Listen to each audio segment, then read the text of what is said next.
Shalom.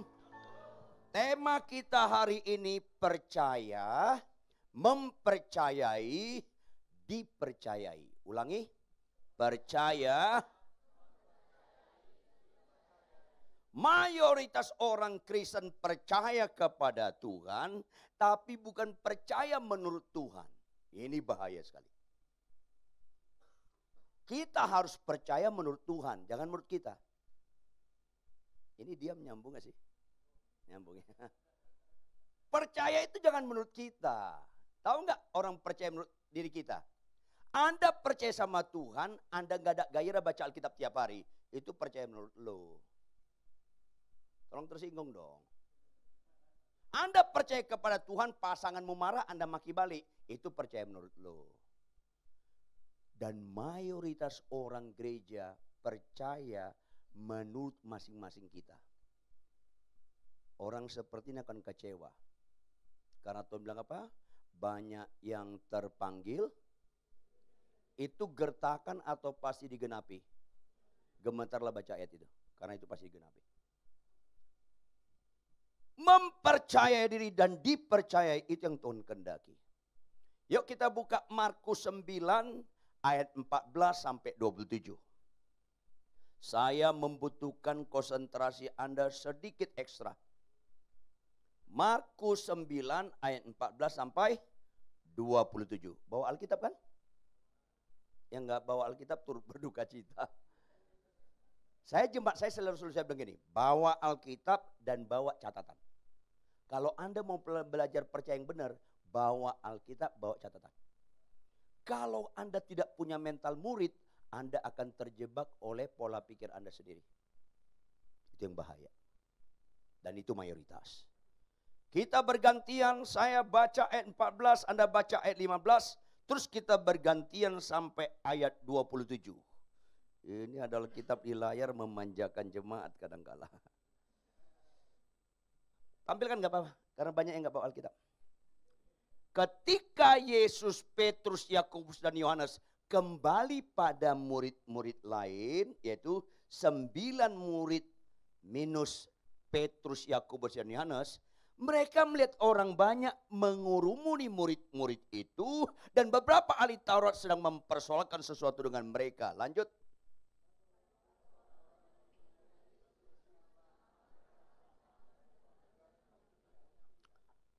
Lalu Yesus bertanya kepada mereka, apa yang kau mau persoalkan dengan murid-muridku ini? Lanjut.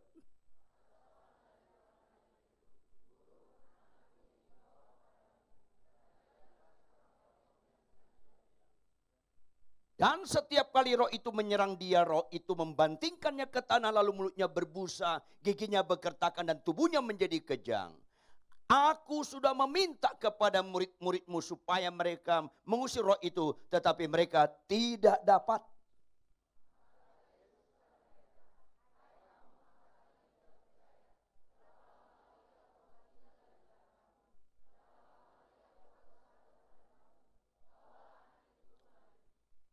Lalu mereka membawanya kepadanya. Waktu roh itu melihat Yesus, anak itu segera digoncang-goncangnya. Dan anak itu terpelanting ke tanah dan terguling-guling. Sedang mulutnya berbusa.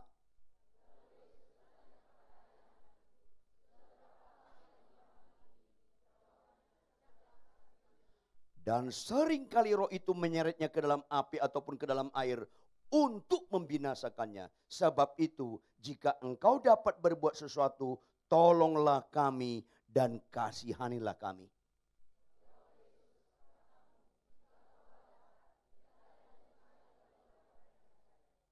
Segera ayah anak itu berteriak, aku percaya, tolonglah aku yang tidak percaya ini.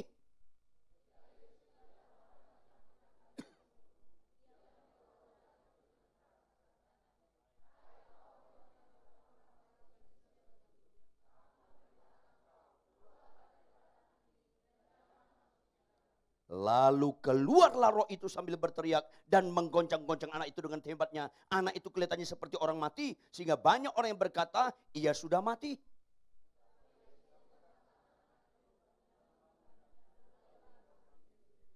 Katakan amin.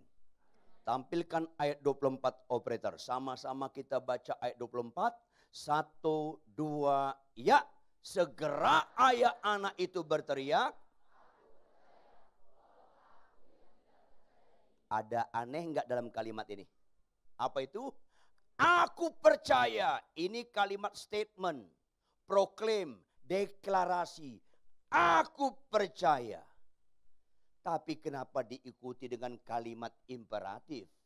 Meminta, tolonglah aku yang enggak percaya ini. Kalimat seperti ini disebut kalimat paradoks. Sangat amat jarang sekali diucapkan orang. Kalau sampai diucapkan, ada dua kemungkinan. Ada berapa kemungkinan?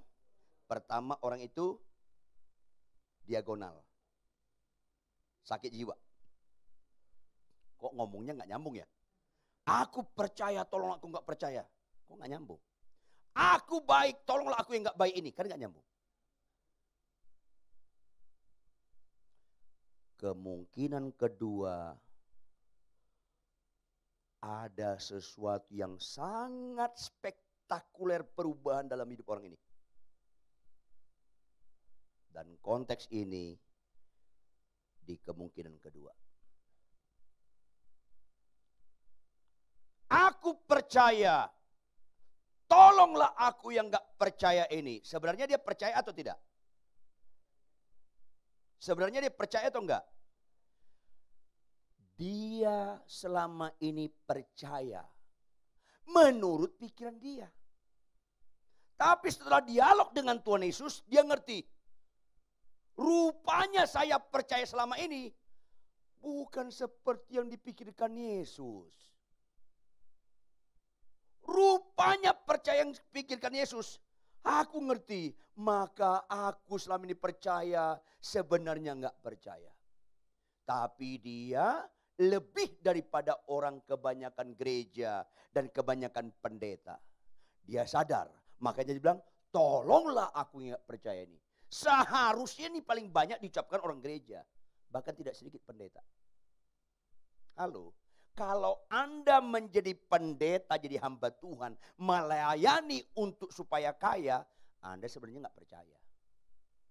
Melayani supaya kaya, itu nggak percaya.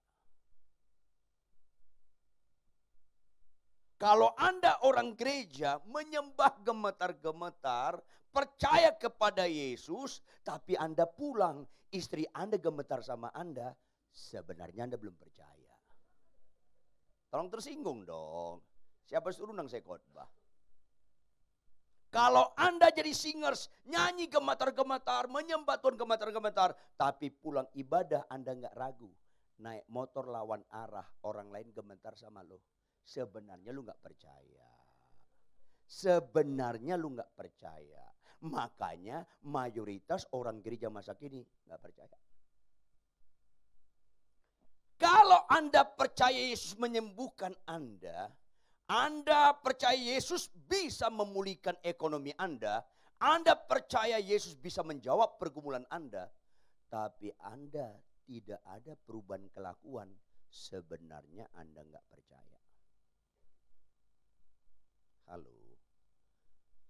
Ciri utama Kristen bukan kesembuhan. Makanya saya ulangi, kanker nggak serius. Saya ulangi, kanker nggak serius. Nggak percaya serius. Tuh, ngelawan muka lo. Halo. Saya ulangi ya, Anda niat nggak hidup selama-lamanya di bumi? Anda niat masuk surga nggak? Ya niat matilah. Bagaimana Anda ke surga nggak mau mati-mati? Dua kesebon mulu, gimana matinya? Kalau Anda ke Surabaya ada beberapa jenis kendaraan. Kendaraan ngeteng, tahu ngeteng ya? Cicil-cicilan. Dari sini Anda ke Senen, dari Senen Anda ke Pulau Gadung, ke Surabaya nyampe 2 hari. Atau Anda naik bus yang direct yang langsung, sekitar 14-16 jam. Atau Anda naik kereta api sekitar 10 sampai 12 jam. Atau Anda naik pesawat 1,5 jam. Mana yang paling efektif? Iya, kalau mau ke Surabaya, sebaiknya kalau efektif, kita pilih yang mana? Ya pesawat dong paling efektif. Kalau Anda mau ke surga, Anda harus mati dulu. Paling efektif, kanker. Tuh kan gak rela muka lo, susah. Orang gagal fokus karena percayanya menurut pikirannya, bukan pikiran Yesus. Makanya doa kesembuhan boleh sampai awal-awal, dari awal-awal. Untuk berikutnya doa kesembuhan itu bahaya. Itu ngelawan muka. Makanya dalam hidup di dunia ini harus ada batasnya. Apa kata Alkitab? Umur kita berapa tahun? 70 sampai. Iya, itu Alkitab kita. Jangan pura-pura gak nyambung lah. Kalau Anda bilang, Pak Ridwan anak saya kelas 1 SD sakit-sakit, boleh gak doa kesembuhan? Langsung teriak, boleh doa kesembuhan lah. Anak lu kelas 1 SD, boleh lah. Saya dorong tuh doa kesembuhan. Pak Ridwan umur saya 39, ya kenapa? Sakit-sakitan, boleh gak doa kesembuhan? Saya jawab dengan setengah suara, boleh. Karena 39 setengah jalan. Konsisten dong, susah. Makanya setengah suara, boleh. Pak Ridwan umur saya 69, ya kenapa? Sakit-sakitan, boleh gak doa kesembuhan? Saya jawab dengan apa? Khotbahlah jujur walaupun gak diundang lagi. Karena kesembuhan bukan fokus. Pak Pendeta, ya bu, umur saya 89. Ya kenapa bu? Sakit-sakitan, boleh gak doa kesembuhan? Siap-siap take off bu, siap-siap take off. Itu baru benar. Tuh ketawa Anda mengandung kepedihan, susah. Rata-rata orang gereja suka mujizat tapi gak suka kebenaran. Ini yang bahaya. Konteks kebenaran ini ada seorang bapak anaknya kerasukan roh jahat. Dia dengar nama Yesus. Dia bawa anaknya ke Yesus supaya apa? Ada yang tahu supaya apa? Yang keras. Tolong jawab. Dia percaya enggak Yesus bisa mengusir roh jahat anaknya? Percaya. Pegang. Percaya. Ketika dia tiba, enggak ketemu Tuhan Yesus, yang ada ketemu 9 muridnya. Maka dia minta supaya roh jahat diusir oleh murid-murid yang 9. Enggak terjadi, dan enggak terjadi. Maka ketika Yesus datang, lihat ayat 15. Tampilkan ayat 15 operator. Ayat 15. Ketika Yesus datang, apa sikap mereka? Tercenganglah mereka semua dan bergegas. Ini satu sisi positif, sisi lain negatif. Halo, ngerti? Pendekatan mereka kepada Yesus bukan sebagai Tuhan. Pendekatan mereka kepada Yesus seperti dukun. Maafkan saya Bapak Ibu. Limit awal Anda boleh mendekati Yesus sebagai penyembuhku. Limit berikutnya itu menghina Tuhan Yesus. Ngerti enggak? Kalau ada orang sakit kanker umurnya 3 bulan lagi, jawab, bisa enggak Tuhan sembuhkan? Kayaknya ragu loh. Umurnya 3 bulan lagi, bisa enggak Tuhan sembuhkan? Jawab. Tepuk tangan yang keras. Oleh bilurnya sembuh dia. Berarti batal enggak kematiannya? Jawab. Batal enggak kematiannya? Yang bilang batal sesat. Ditunda. Ngerti enggak? Ada enggak orang sakit kanker umurnya 3 bulan lagi disembuhkan Tuhan Yesus terus enggak mati selama-lamanya? Ada enggak? Mati lagi enggak dia? Cerdas dong. Kalau Anda mendekati Yesus sebagai penyembuhku, itu lama-lama menghina dia. Kenapa menghina?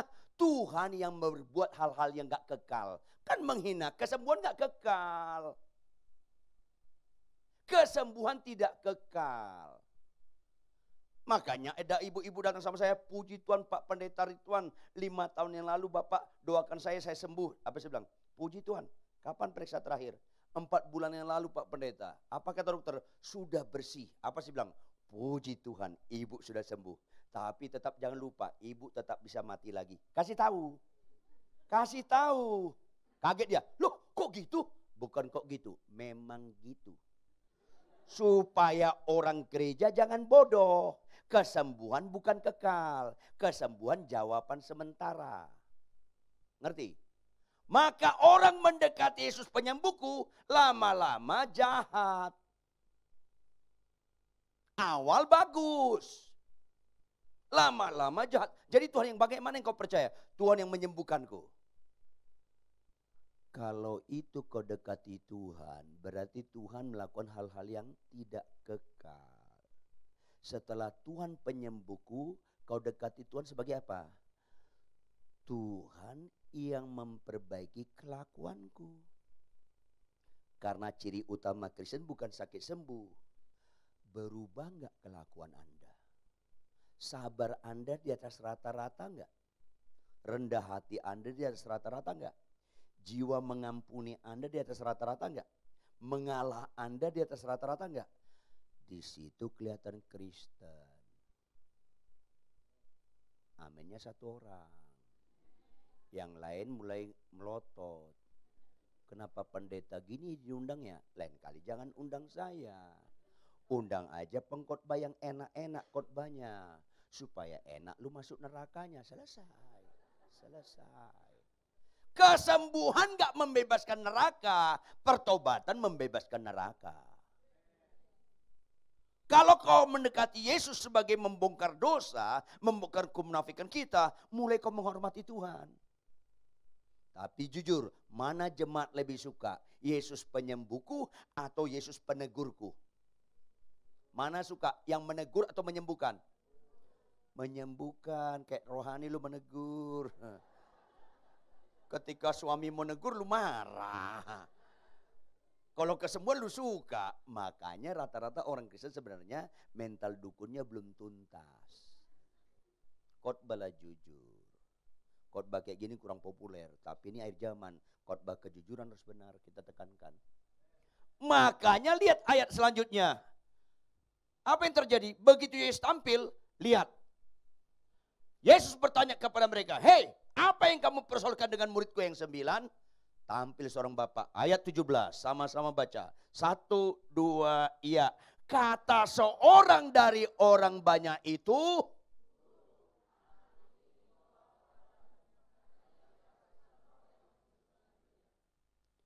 jadi pendekatan dia kepada Yesus sebagai apa? Sebagai apa? Sebagai Tuhan atau guru? Sebagai guru. Catat dong.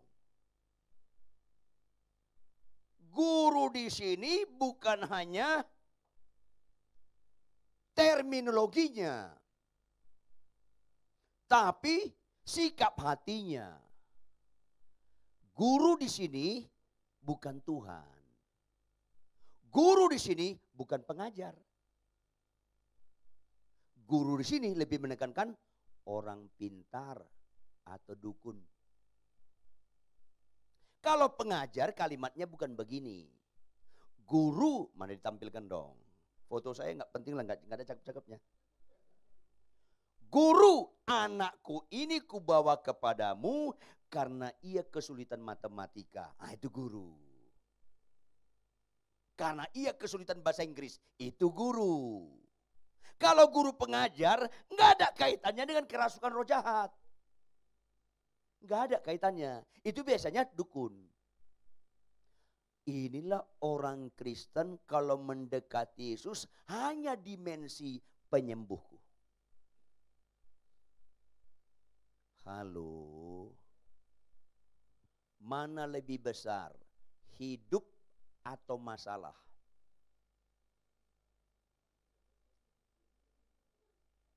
Saya buat kalimat supaya Anda cerdas.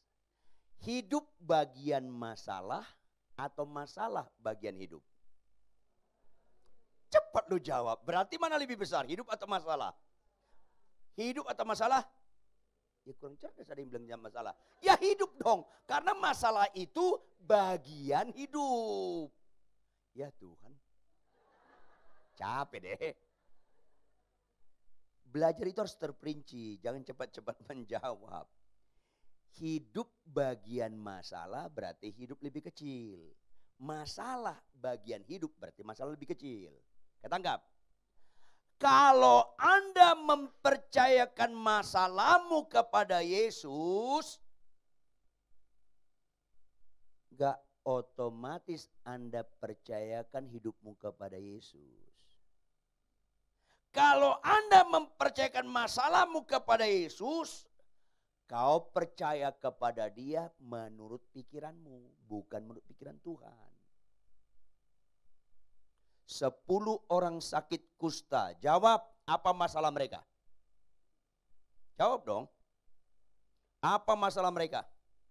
Ya kusta dong, namanya sakit kusta. Ampun dah. 10 orang sakit kusta, apa masalah mereka? Jawab, berapa mereka percaya Yesus akan menyembuhkan mereka?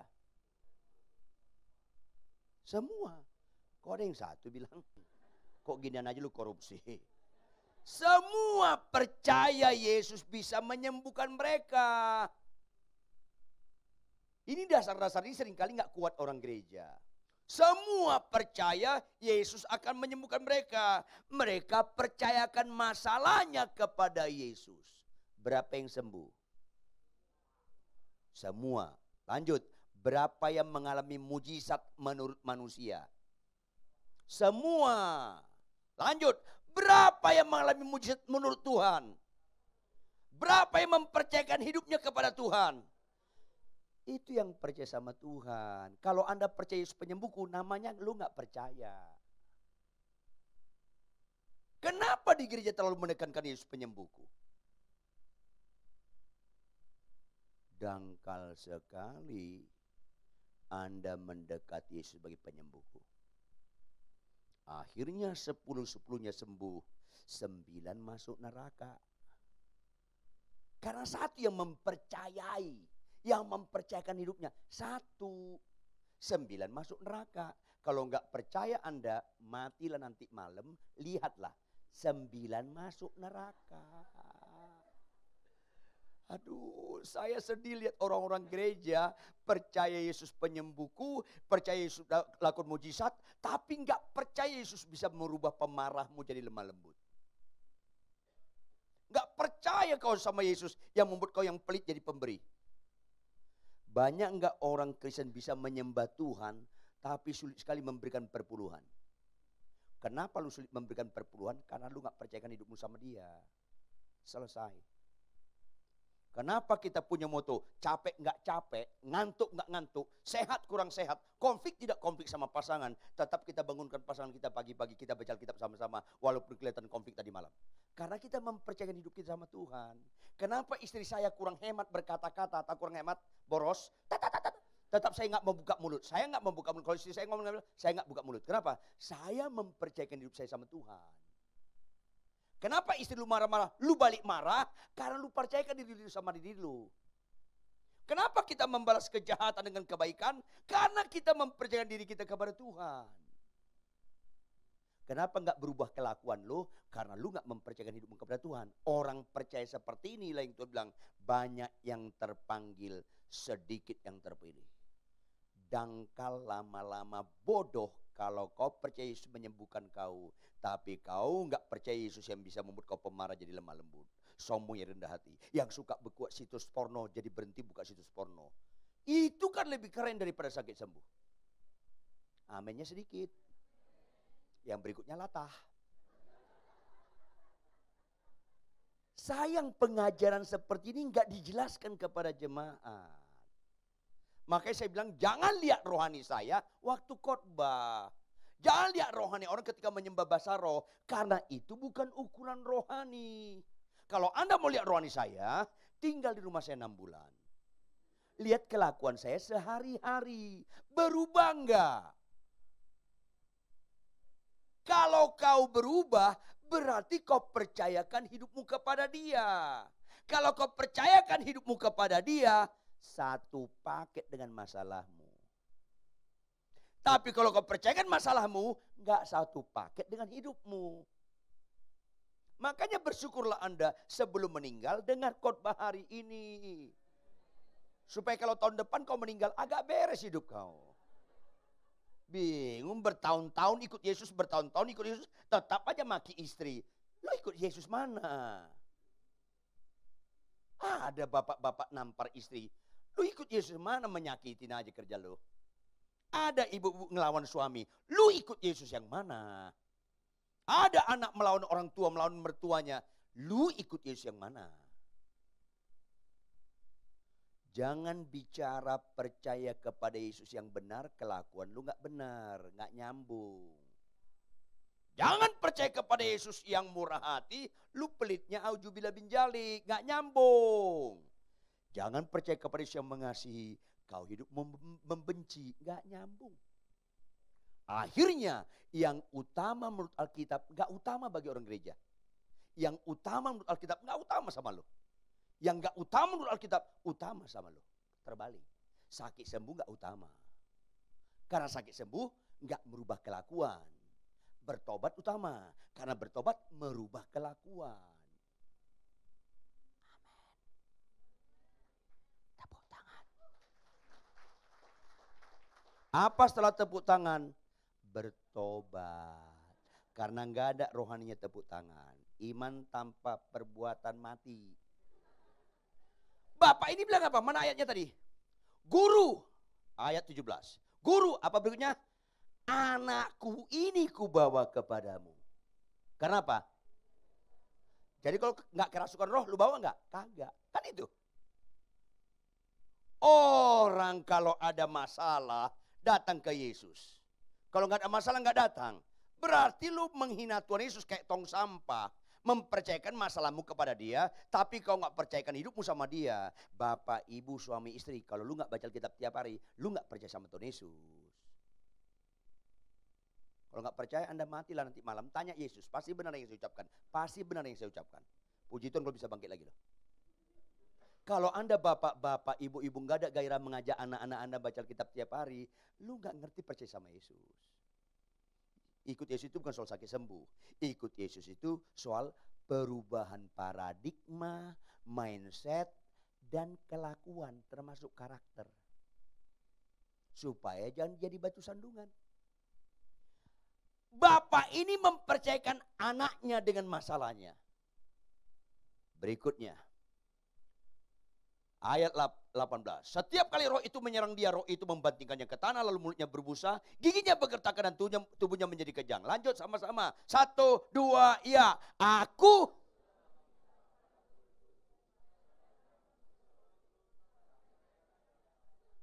Ini kan ngebosi. Aku sudah meminta kayak bos. Nanti kalau sembuh gue bayar deh. Kayak kesannya begitu. Bukannya memohon, meminta. Orang percaya Yesus menyembuhkan penyakitmu. Orang percaya Yesus menyembuhkan masalahmu, menyelesaikan masalahmu. Itu bukan percaya. Bapak ini juga percaya Yesus akan mengusir roh jahat. Itu bukan percaya menurut Yesus. Makanya ayat 19 apa kata Tuhan? Apa kata Tuhan Yesus? Maka kata Yesus kepada mereka yang percaya, bukan nggak percaya. Yang percaya akan sakitnya disembuhkan. Yang percaya akan kerasukan roh jahatnya akan diselesaikan. Apa kata Tuhan? Hai kamu angkatan, lu gak percaya. Kalau lu mempersembahkan masalahmu kepada Tuhan Yesus, lu gak percaya. Kalau lu percayakan hidupmu kepada Yesus, lu percaya. Beda sekali itu. Pak Pendeta, kenapa ya? 5 tahun suamiku ikut melayani di gereja, kelakuannya gak berubah. Karena dia gak mempercayakan hidupnya, dia mempercayakan masalahnya. Saya ulangi, kalau kelakuanmu gak berubah, kau percaya menurut kau, bukan menurut Tuhan. Dan ini mayoritas di gereja. Maka Tuhan lihat ini sombong banget. Sehingga ada aspek keterangan waktu. Berapa lama lagi aku harus tinggal di antara kamu? Lanjut.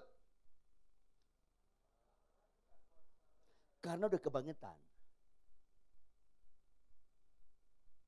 Orang percaya seperti ini, mempercayakan masalahnya kepada Yesus, Yesus jadi tong sampah. Yesus jadi objek, bukan subjek. Inilah kekejian orang gereja. Ketika orang seperti ini meninggal, Tuhan bilang apa? Aku gak kenal engkau. Enyah kau pembuat kejahatan. Tuhan jadi objek, Tuhan jadi taat sama lo. Bukan lo yang taat sama Tuhan, ini yang repot. Tuhan suruh baca Alkitab tiap hari. Banyak nggak jemaat malas baca Alkitab? Banyak. Tuhan suruh balas kejahatan kebaikan, lu nggak taat juga. Tuhan suruh bawa perpuluhan, nggak mau kau taati. Begitu kau naik pesawat ke Bali, kau balik nyuruh Tuhan. Tuhan, kami mau naik pesawat, lindungi pesawat kami. Tuhan bilang apa? Iya bos. Karena Tuhan babu lo. Disuruh kita nggak taat, kita suruh dia taat. Halo, kemana lu selama ini? Ini yang saya ulangi, kalau kau nggak sabar, kau pemarah, kau masih merokok, kau main judi, kau masih rentenir, menunjukkan kau nggak percaya seperti yang dipikirkan Yesus. Kau berzina, homoseks, lesbian, kau mau niat cerai, kau punya istri simpanan, kau mulai ngelirik cewek lain atau cowok lain, itu menunjukkan kau nggak percaya Bapak Ibu. Sakit sembuh bukan representatif percaya menurut Yesus. Bahkan seringkali orang percaya Yesus menyembuhkan. Lama-lama Tuhan bilang apa? Hai kamu angkatan tidak percaya. Itu konteksnya. Maka berikutnya. Ayat 20. Ayat 19. Kalimat terakhir sama-sama baca. Kalimat terakhir sama-sama baca. 1, 2, ya. Pakai tanda baca apa? Seru. Kenapa lu baca pakai tanda tanya? Bawalah anak itu kemari. Masa? Ngebentak. Bawalah anak itu kemari. Begitu. Ulangi. Supaya lulus audisi. 1, 2, ya. Gitu dong. Apa belum makan ya? Sama. Tahu enggak? Tuhan Yesus bilang, bawalah anak itu kemari. Fokus bapaknya dan keluarganya sama dengan fokus orang gereja. Apa itu? Dibawa langsung ayat 20, tampilkan ayat 20. Dibawa langsung dengan titik berangkat apa? Supaya Tuhan usir roh jahat. Tuhan bilang bukan anak ini akar permasalahannya. Anak ini memang dirasuki roh jahat. Akarnya di mana? Itu yang kita kejar. Ada konglomerat datang ke saya. Dia bilang, Pak pendeta ini anak saya perempuan mau ujian lulus SMA besok. Kenapa? Doakan Pak supaya dia bisa mengerjakan soal-soal dan nilainya terbaik. Saya tatap mereka. Rajin gak dia belajar? Iya malas sih. Ngapain didoakan? Yang gini nih mendekati Yesus sebagai dukun nih. Lu nggak belajar terus nilai lu 9, 10. Emang Tuhan tukang sihir? Rusak. Saya akan doakan dia supaya nggak lulus. Loh kok gitu? Ya nggak lulus dong. Malas belajar masa lulus? Supaya ada pelajaran. Jadi kalau Anda minta doakan anakmu lulus, kalau malas belajar saya akan doakan nggak lulus. Itu kan ngelawan muka lu, susah.